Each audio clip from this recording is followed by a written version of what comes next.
Hello everyone, my name is Haminder Singh from Bhiwani, Haryana. I am first year MBBS student at Autonomous State Medical College Pratapgarh Uttar Pradesh.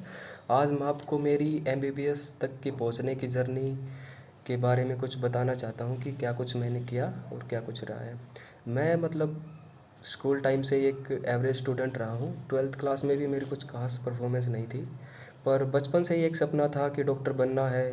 पर doctor बनने के लिए क्या कुछ करना होगा, क्या कुछ पढ़ना है, क्या कुछ नहीं पढ़ना है, वो मुझे नहीं पता था।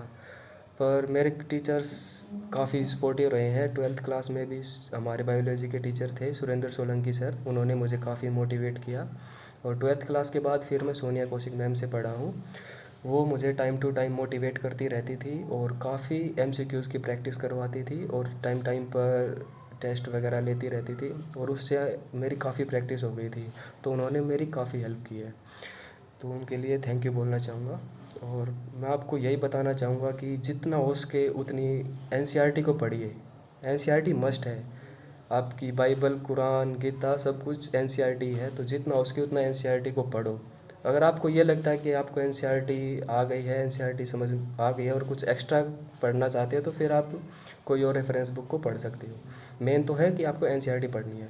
और इसके अलावा आपको क्या करना है कि जितना हो सके उतना क्वेश्चन प्रैक्टिस करनी है।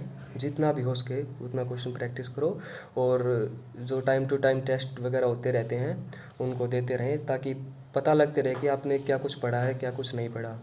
केमिस्ट्री के अंदर क्या है, कई चीज़ें हैं कि हम उनको भूल जाते हैं, तो उनको टाइम टू टाइम आप रिवाइज़ करते रहें।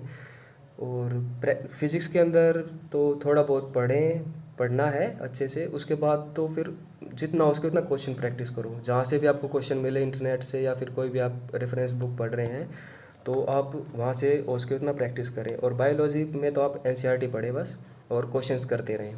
बस यही बताना चाहूँगा। NCERT मस्ट है, NCERT को पढ़ें।